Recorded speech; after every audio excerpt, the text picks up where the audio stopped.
Prince Harry is poised to celebrate Christmas in Los Angeles with his surrogate dad David Foster, snubbing the Queen for the second year in a row. The plan is an echo of last year, when he and wife Meghan stayed away from Sandringham for baby son Archie's first festivities, settling in at a mansion on Vancouver Island instead.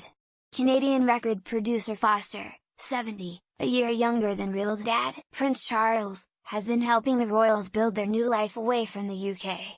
His wife Catherine McPhee, 36 years his junior, was a pal of Meghan's at Immaculate High School in LA. Foster is married 5 times and was previously wed to Yolanda Hadid, mum of models Gigi and Bella, and to Caitlyn Jenner's ex-wife Linda Thompson. Catherine has said 16 times Grammy winner Foster has a really beautiful relationship with Harry, adding, "They're so cute, like father and son."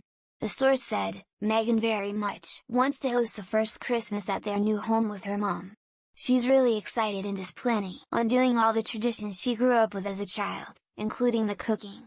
They've also invited David and Catherine to spend it with them. David had mentioned Harry and Meghan going to theirs, but Meghan wants it at home.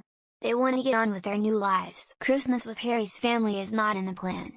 Their absence last year was reflected in the Queen's Christmas Day broadcast, when Her Majesty failed to include Harry, Meghan and Archie among family portraits on a table at her side.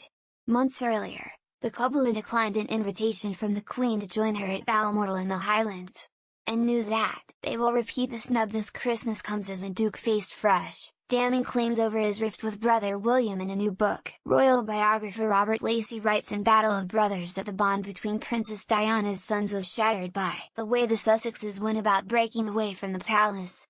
He claims senior members of the firm saw it as a huge mark of disrespect that Harry rushed out the plan on Instagram before agreeing it with the Queen. The book says William, 38, was so infuriated he refused to have lunch with Harry before January's Sandringham summit, leaving his brother to dine alone with their grandmother. A royal source said of the revelations, "If there was ever a way back, it's disappearing further into the distance."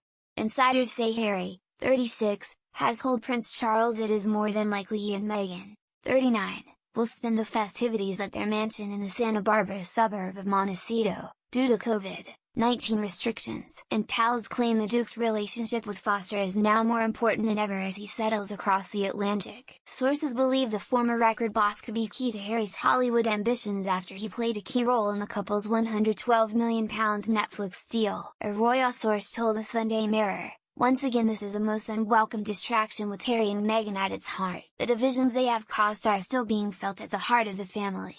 Despite everyone's best efforts to move on without them, it's as if they still have an enormous hold over everyone." The Queen, Prince Charles and Prince William don't constantly monitor Harry and Meghan's every move, but many of their decisions are causing a lot of concern. Whether it's commenting on the state of the Commonwealth, their very public statements about the US election, or their appetite to make millions with big business, the list to cover in the 12-month review they agreed to is getting longer by the day. No one knows who they're taking advice from, but it's clear they're determined to do their own thing without consideration for the institution. Mr. Lacey's book is a stark counterpoint to Finding Freedom, the flattering biography of Harry and Meghan published this summer. In it, he claims William and Harry's rift has seeped into every corner of royal life, and could cause immense damage to the monarchy. He says the Queen had felt Harry and Meghan were erratic and impulsive, leading her to strip them of their Sussex royal brand. And the book alleges the firm was hopping mad over their trademarking of Sussex royal products and services, seen as commercializing the crown. Mr. Lacey writes, "Some say, oh, it doesn't matter, it will blow over. That's not what historians will be saying in 10 years' time. If this breach between the brothers is not healed, it will come to stand with the 1936 abdication crisis and the 1997 death of Diana as one of the traumas that changed the monarchy."